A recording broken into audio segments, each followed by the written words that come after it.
we are all more predictable than we like to admit. And one thing that you can do to try to figure out just how predictable you are is you can pull up your bank statement and look through and just look at the various charges that happen on a day-to-day basis and ask yourself, okay, where are these charges taking place, right? How often am I going to the grocery store? When am I going to the gas station? When do I typically go get something to eat? Where do I eat when I go get something to eat, right? What are the places that I frequent the most, that I spend the most time and money in? And then figure out whether or not the neighborhood that you're considering moving to puts you in a convenient location to those things. Right? Because again, you're going to get there and realize after the fact, oh my goodness, none of the things that I like to use or that grocery store trip that I would typically make when I was forgetting something while I'm cooking, instead of it being a 5-minute trip down the road, now it's 15 minutes. And now I'm considering if I even want to make the dish anymore, if I just want to order out some pizza, right? All these different things that start to add up or start to annoy you after a while, you want to take those things into consideration. So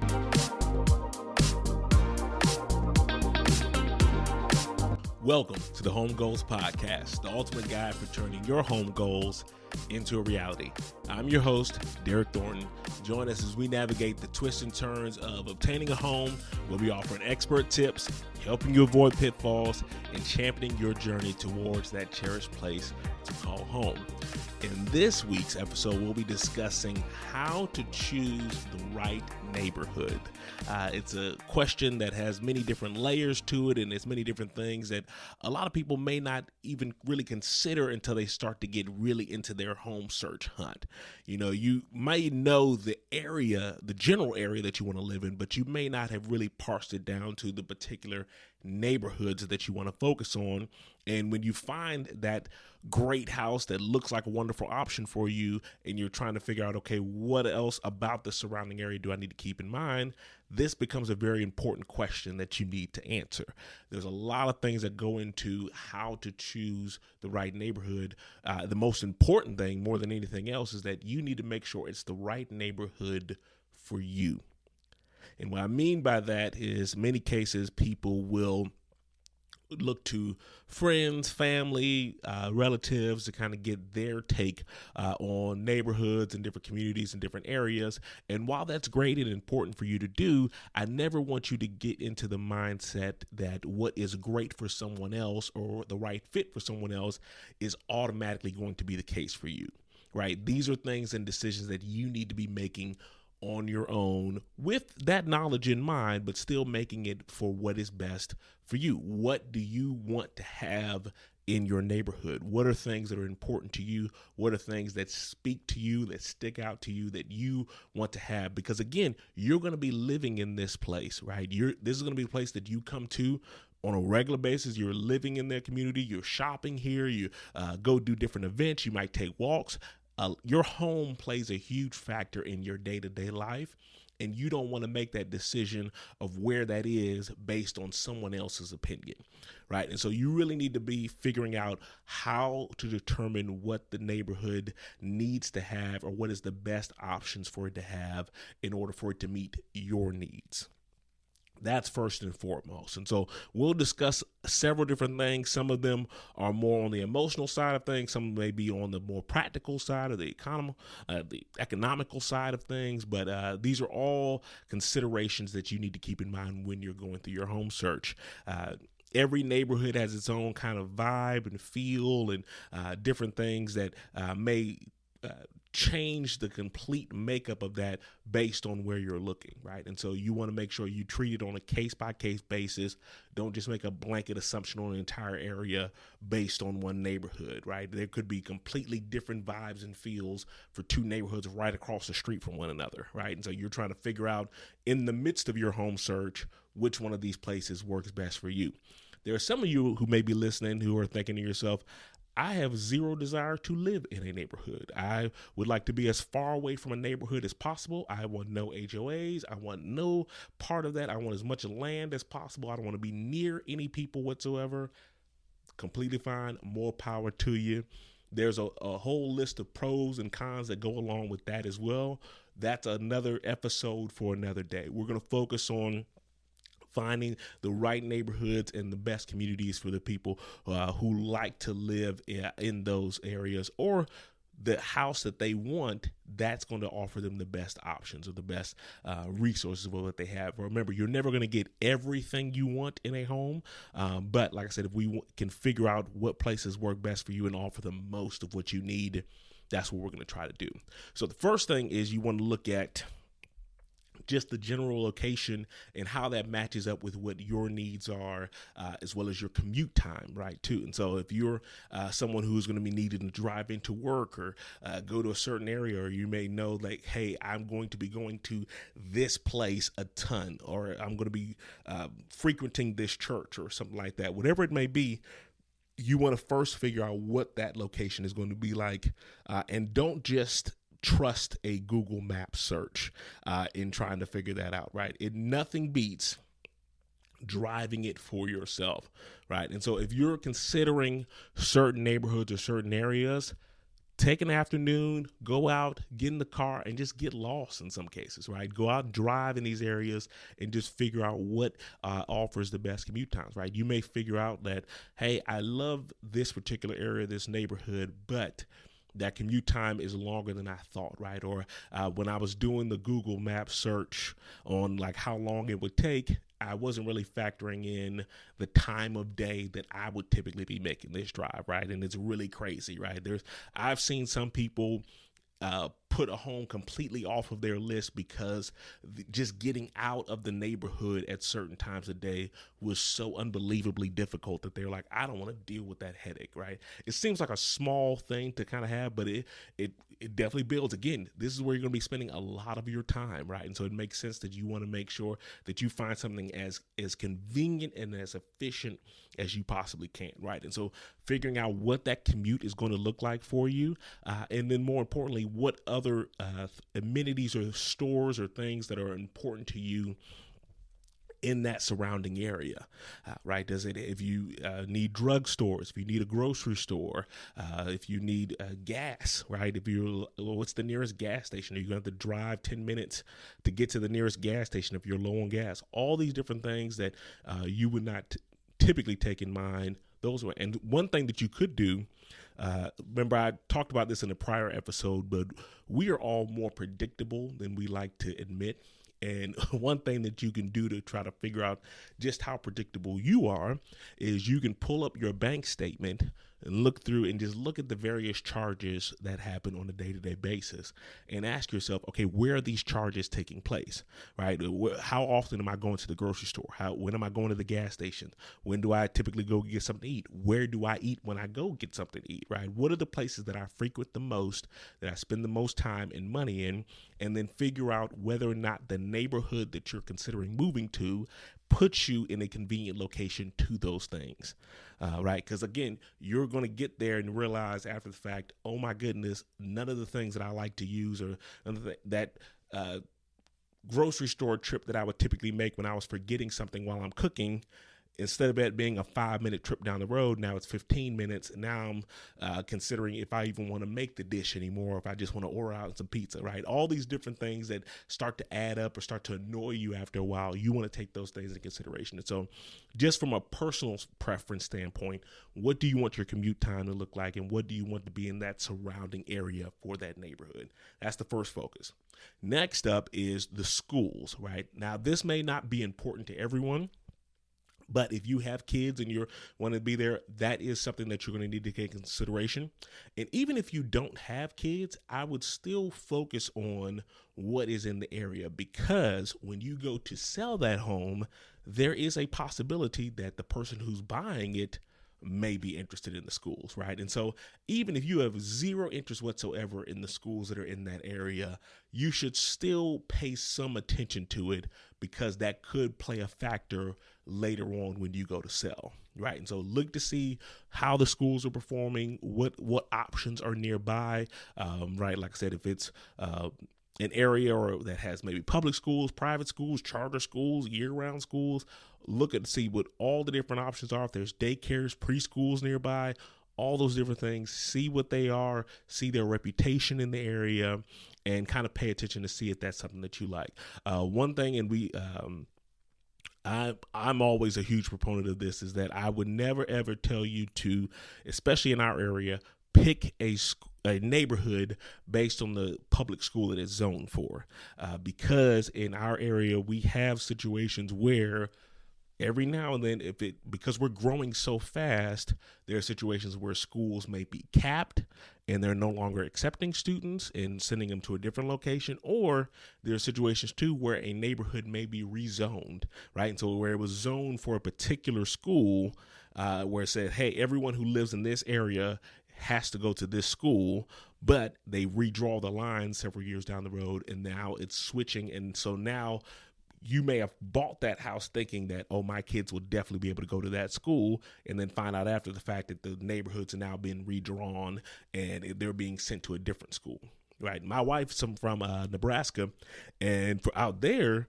you get to pick the school, right? You're not bound to the particular area that you live in. It doesn't matter where you live, you get to pick the school that you want to send your kids to. That is not the case in North Carolina, or at least in Wake County, right? And so you want to make sure that you have a full understanding of what that picture looks like, and know what is going to work best for you in your situation. If that's something that's important to you, make sure that you're good with whatever options may be available. And even if it isn't important, it's still something to pay attention to, just to see what the general reputation is, and make sure that you understand whether or not that hurts or helps your home's marketability when you're looking to sell later on down the road. Another thing to keep in mind with neighborhoods is you also want to be looking at the amenities that are offered in that neighborhood, as well as the restrictions that are in place. And this has a lot to do with potential HOAs, right? And so usually, like I said, if you're looking at a neighborhood out here, the higher the HOA dues, oftentimes that means they offer more amenities, right? There's more things that they're willing to do. They may take care of the common grounds, take care of the sign out front, take care of the street lights in the area.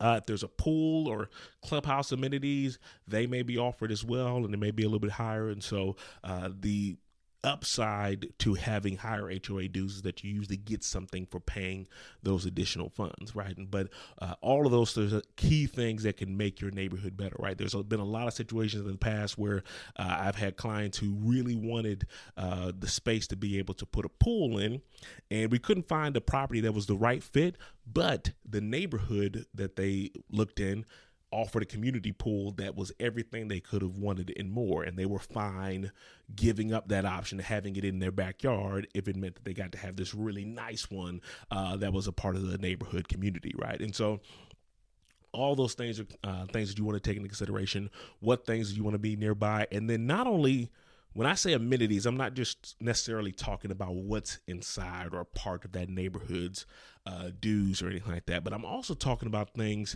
that are nearby, right? And so we have my family, we have a wonderful walking trail. The Neuse River Trail is within walking distance of my house, and you can get to there, walk through there. It's a whole lot of cool little bike trails, walking trails. They've got like a little beach area where you can play by the river and stuff. We love to take our kids out there as well. And so in my opinion, even though that's not necessarily an amenity that is included with our neighborhood or with our dues, I still consider that an amenity with the neighborhood because of our proximity to that option, right? And we're able to just quickly walk there, right? And so you also want to look at not only what the neighborhood offers, but what is in the surrounding area that you can also take advantage of. Are there state parks nearby? Are there dog parks? And if it's anything in the general vicinity that you can take advantage of.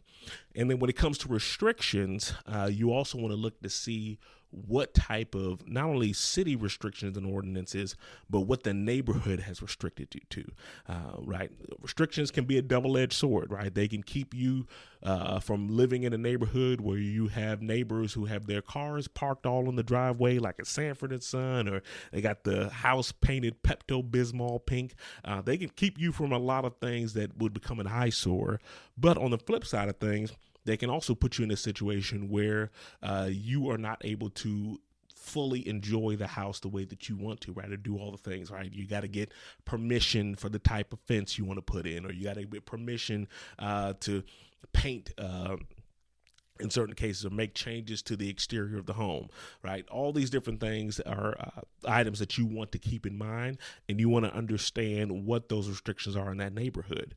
Another restriction that can play a key role is when it comes to rentals in the neighborhood, right? There's a lot of neighborhoods that have really started to crack down on rentals being an option in their neighborhood, right? And if that becomes the case, one, you also want to keep in mind that if you were thinking of potentially renting that house out someday, that could be something that you're restricted from doing if those new rules and enforcements go into place. The other thing that it does as well is that if you were to just sell your home outright, if they do have those rules and laws in place, you may not be able to have a full pool of buyers if you are now turning away anyone who would potentially be an investor, right? And so those are all things that you need to remember when you're looking to see. And on the flip side of that as well, if you notice that the neighborhood has just been overrun by renters, then that means that you have a lot less stability in who your neighbors are going to be on a regular basis. You may have people who generally may not tend to take care of the home as well as a homeowner who is in the area as well too, because they don't have the same stake or ownership in that house, right? And so all of those things are things that you need to really be studying and looking into as you're paying attention to that home. And that kind of brings me into one of the bigger things that I'm looking at as a realtor, which is the property value potential of that neighborhood, right? You really want to be looking at how has this neighborhood performed purely from a financial standpoint. So this is when you're really setting aside kind of the emotional side of things and the butterflies and the feelings of, oh, this is such a beautiful home and oh, I love it so much. You're putting all that to the side and you're just looking at it purely from a number standpoint and saying, okay, what are the numbers looking like in this neighborhood? How quickly are the homes appreciating? How often do they appreciate? What's the average numbers that they're rising in price? You want to be looking at all of that to determine whether or not that neighborhood is a good fit, right? If there's one foreclosure that happened on that street or in that neighborhood, usually not a big deal. Most people will kick that out and say, oh, that was a fluke, that didn't really matter, didn't really count that much. If you notice that there's 4 or 5 foreclosures in that neighborhood, well, now that starts to become a pattern, and that's something that you do need to take into consideration, right? You say, hey, like if there's this many people foreclosing on their homes in this neighborhood, that is likely going to start to bring down my home's value. This may not be the best place for me, right? So those are all things that you need to be paying attention to is, okay, what are the average appreciation rates for homes in this area, and how does my neighborhood stack up against those homes? That's a key factor that a lot of people don't necessarily think about, but it's something that you need to remember, right? And so you always want to understand that even if you plan on living in that home for the rest of your life, in the back of your mind, you still need to have the thought process or the mindset of, okay, if I had to sell this home or turn around and sell it immediately after I bought it, what kind of position am I in? How are things looking, right? That should always be a question in your mind, is if I had to turn around and sell this home right now, what am I looking at? How bleak is the picture? What is going on? What kind of position am I in? That should be something that should always be swirling around in the back of your head, and one of the key factors in helping you determine what is quote unquote the best neighborhood or the right fit for you. And then also you need to be looking at the developments that are taking place in that area, right? We usually complain. I've been guilty of this as well, but we complain a lot of times when we see construction and different things going up, and we're complaining, oh my goodness, they're shutting down this street again, and they're tearing down all these trees and stuff like that too. It's annoying. It's crappy for the environment in a lot of cases, but it is also if we're being honest, it's a sign of growth, right? It's a sign that you are living in a community that is not dying, right? And so although it may be a situation where you are annoyed by all the constant construction, that you also understand that the more construction and things that are going on, that means your area is growing, which means that your property values are likely going up, right? That means that you are living in a prosperous place that a lot of people want to move to. And so that's what we call growing pains, and it's something that you just have to get used to, but it's something that you should welcome. Even if it is annoying, even if it is painful, is one of those things that in the long run, it does benefit you. I remember I was at Disney World, and I noticed, like I said, every time I was at Disney World, we would always see there was some area or some part of the park that was under construction. And someone had referenced the fact that Walt Disney had said that they hope that there is always a part of the park that is under construction. They don't ever want to be complacent with just having a completed project or a completed park.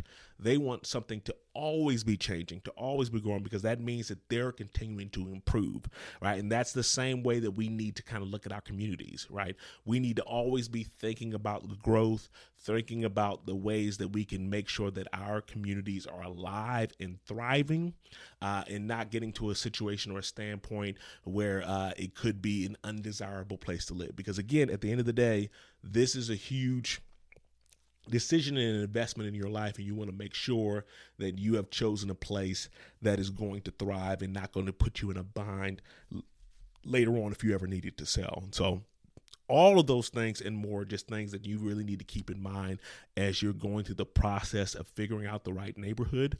Those are just a few of the factors, but some of the most important ones that I tell people that they need to keep in mind. And again, you're not going based off of what your friends said or what your family said. You're going based off of what works best for you. You're the one paying the mortgage on this. You're the one that's going to be living there, spending your time there. You don't want to leave that decision in the hands of someone else, right? And so continue to keep those things in mind. Do your research while you're saving, getting your funds together, ready to buy a home.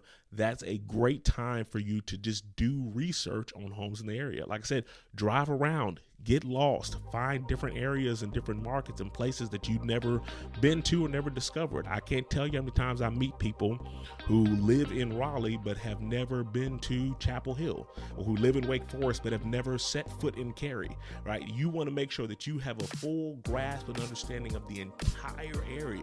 Drive around, get to know these different neighborhoods, and figure out which one is the best fit for you. Hope that's helpful for you all. Have a wonderful day. I'll talk to you next week.